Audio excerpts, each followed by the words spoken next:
Hello viewers, இன்னைக்கு நம்ம பார்க்க போறது ஒன் பீஸ் எபிசோட் 773 பார்ட் 1.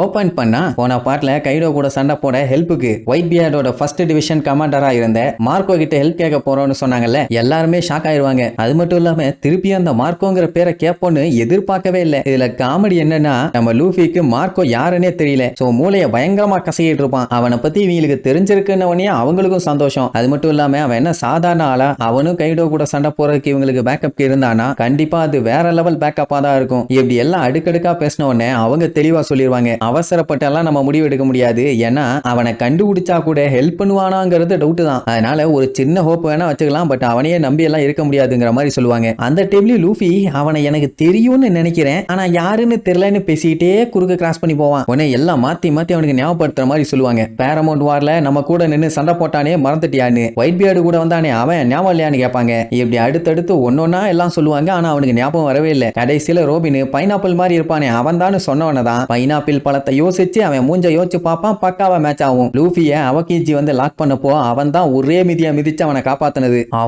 அவன் பயங்கர ஸ்ட்ராங் ஆச்சுன்னு சந்தோஷப்படுவான். ஆனா அவன் ஒத்துக்குவான்னு முழு நம்பிக்கை இல்லங்கிற மாதிரி சொன்னாங்கல்ல, அது ஏன்னா ஒரு போரால. அட வேற ஒண்ணும் இல்ல, ஒயிட் பியர்டு இறந்ததுக்கு அப்புறம் அந்த பைரட்ஸ் எல்லாத்துக்குமே மார்க்கோ தான் லீடரா இருந்தான். சோ மொத்தம் அந்த ஒயிட் பியர்ட் பைரட்ஸுக்கும் பிளாக் பியர்ட் பைரட்ஸுக்கும் ஒரு பெரிய சண்டை. அந்த போரை தான் கிரட்ஜ் வார்னு சொன்னாங்க. அந்த சண்டைக்கு அப்புறம் கமாண்டர்ஸ் எல்லாத்துக்கும் என்னாச்சு ஏதாச்சுன்னு ஒன்னும் தெரியல. ஆனா அத்தனை பேரும் பயங்கரமா காயம் பட்டிருக்காங்கன்னு மட்டும் நல்லா தெரியும். இன்கேஸ் அவன் உயிரோட இருந்தான்னா இவங்களுக்கு ஒரு இடம் தெரியும், அங்கதான் அவன் இருப்பான். ஆனா அதுக்காக இவங்களுக்கு ஹெல்ப் பண்ண வருவானாங்கிறதா டவுட். லூஃபிக்கு பயங்கர ஆச்சரியம், நிஜமாவே அவங்க ரெண்டுத்துக்குள்ளேயும் சண்டை நடந்துச்சான்னு. ரோபினுக்கு தெரிஞ்சிருக்கு போல, அவ தான் டீடைலா சொல்லுவா. ஆக்சுவலா ரெண்டு பக்கமுமே பயங்கரமான ரீஇன்ஃபோர்ஸ்மெண்ட். சொல்ல போனா சண்டை பெரிய லெவல்ல நடந்திருக்குது. பிளாக் பியர்டோட ஆளுகளை பத்தி நான் தனியா சொல்லணும்ட்டு இல்ல, அவனுங்க எந்த அளவுக்கு ஒரு மூல குழம்புன முட்டாப்பழுகன்னு நம்ம எல்லாத்துக்கும் நல்லாவே தெரியும். அவனுக்கு கூட முரட்டுத்தனமா போட்ட சண்டையில ஒரு பயங்கரமான தோல்வி. அவ்வளவு பெரிய வாருக்கு அப்புறம் தான் பிளாக் பியர்ட 4 எம்பரர்ல ஒரு ஆளா சேர்த்திட்டாங்க. இது தெரிஞ்சவன லூஃபிக்கெல்லாம் பயங்கரமா கடுப்பாகும். அவன் மட்டும் என் கையில சிக்கனானா சிறுப்புலயே 4 அப்பு வைப்பான். ஆக்சுவலா அந்த டைம் நம்ம பையலுக்கு பூரா ட்ரைனிங்ல இருந்தானுங்க. மத்தவங்க கூட அந்த டைம்ல என்னாச்சு ஏதாச்சுன்னு நியூஸ் அப்டேட்ல இருந்தாங்க. ஆனா லூஃபி எல்லாம் சுத்தம். ஆனா ஜிம்பை லூஃபி கிட்ட ஒரு மேட்டர் சொல்லியிருப்பான். என்னன்னா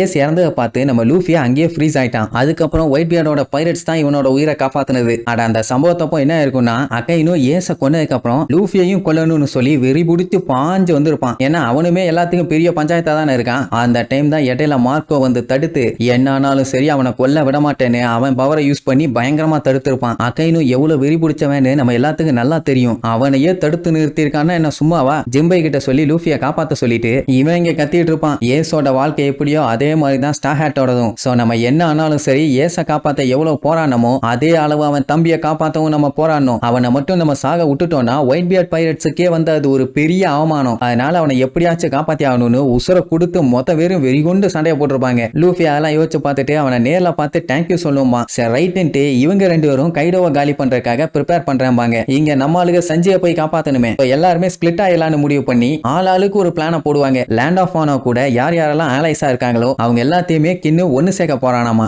ஆல்ரெடி ஷோகன் இவங்களை டார்கெட் பண்ணிட்டு இருக்கான். இவங்க அப்படி தனியா போனாங்கன்னா கண்டிப்பா இவங்களுக்கு பயங்கரமா ரிஸ்க் இருக்கு. பட் வேற வழி இல்லையே, இவங்களோட காம்ரேட்ஸை இவங்க தானே காப்பாத்தி ஆகணும். ஆனா இப்ப பிரச்சனை லேண்ட் ஆஃப் ஆனோவை கைடோ கம்ப்ளீட்டா புடிச்சு வச்சிருக்கான். அவனுக்கு தெரியாமலாம் அந்த கண்ட்ரிக்குள்ள சும்மா போயிட்டு வந்துட்டுலாம் இருக்க முடியாது. குடிச்சானா வச்சு பிரிக்கிடுவான். சரி நிஞ்சா ஸ்டைல ஏதாச்சும் நிஞ்சுட்சு யூஸ் பண்ணி உள்ள போலாமான்னு பார்த்தா ஒரு 5 பேர் 10 பேர்னா பரவாயில்ல, அங்க ஒரு பெரிய எரும மாட்டு படையே இருக்கும். அத்தனை பேர்த்தையும் எதிர்த்து பண்றது ரொம்ப ரொம்ப கஷ்டம். அப்பதான் நம்ம ட்ரஃபல்கர்ல ஒரு ஐடியா சொல்லுவான். இவங்க லேண்ட் வழியா போனாதான பஞ்சாயத்து, சப்மரீனை யூஸ் பண்ணி போனாங்கன்னா கண்டுபிடிக்கிறது கஷ்டம். உடனே அவனுக்கு ஓகேவான்னு கேட்டா அவன் பஞ்சாயத்து இல்லம்பான். 3 பேரும் அடிச்சு புடிச்சு நாங்க வரோம் பானுங்க. இப்ப அதெல்லாம் மேட்டர் இல்ல, இவங்க உள்ள போனதுக்கு அப்புறம் சேஃப்டியா மறைஞ்சுக்கிறதுக்கு ஒரு இடத்த கண்டுபிடிச்சாகணும். அப்பதான் பிரச்சனை இல்லாம இருக்கும். இல்லன்னா டண்டன் டனக்னகாதான். சரி இப்ப இவங்க ட்ரஃபல்கர்லா கூட போலான்னு முடிவு பண்ணிட்டாங்க. டியூக்கும் கேட் வைப்பரும் மார்க்கோவை மீட் பண்ணலான்னு முடிவு பண்ணிட்டாங்க.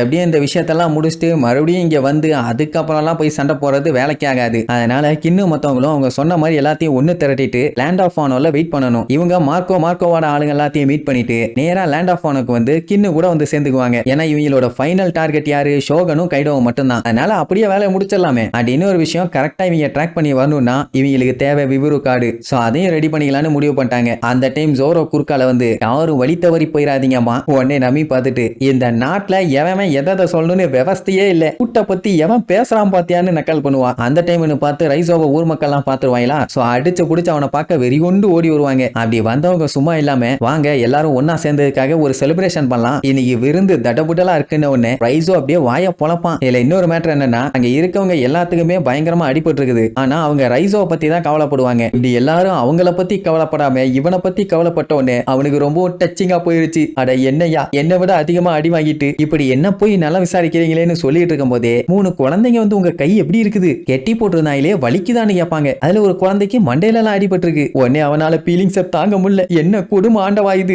என் மேல இவ்வளவு அன்பு வச்சிருக்காங்களா, ஓ மை காட் அப்படின்னு அவனோட நிஞ்சா ஸ்டைலை யூஸ் பண்ணி லவ் டெக்னிக்னு ஒன்னு பண்ணுவான். அப்படியே ஏர்லயே ஹார்ட் இன் ஷேப்பை கொண்டு வந்து அந்த ஹார்ட் இன் ஷேப்புக்குள்ள இருந்து ஹார்ட் ஷேப்லயே பிங்க் கலர்ல ஒரு இலை விழும். நம்ம பயலுகளா நின்போன்னு அவனுங்க சப்போர்ட் பண்ணி கத்திட்டு இருப்பாங்க. நமி ரோபின்லாம் அந்த ஹார்ட் இன் ஷேப்ல இலை வரத பார்த்துட்டு ஆடு வாய பொழப்பாங்க. ஏன்னா அவங்களுக்கு பார்க்காது நல்லா கியூட்டா இருக்குது. அதனால உடனே லூஃபி இதுக்கு மேல என்னல வெயிட் பண்றீங்க, வாங்கல விருந்த கொண்டாடலாம், மொரட்டு பசிக்குதுன்னு காட்டு கத்து கத்துவான். சரி ஒரு வழியா கைடோவை கண்டம் பண்ணணும்னு முடிவு பண்ணிட்டாங்க. இதுக்கப்புறம் என்னென்னலாம் அட்டவலியம் பண்றாங்கன்னு அடுத்தடுத்த எபிசோட்ல பார்க்கலாம். டாடா.